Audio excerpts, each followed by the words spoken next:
Vlog, dito po masalamay ngayon. Pumunta lang kami dito na magsupas. 30 minutes na yan kung na kumakain. At from now, kumakain pa din. 5 hours siya kumakain ngayon. Kaya ay busog na.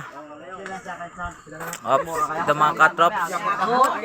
Mga nagbabarang mga katrop pa ko. Nagpipitikan. At ito po ang aming mga nagnegosyo.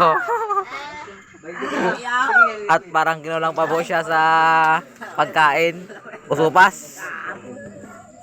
Okay, ang daming tao dito mga ka-vlog.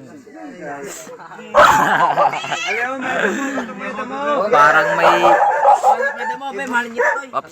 may maglalaro daw.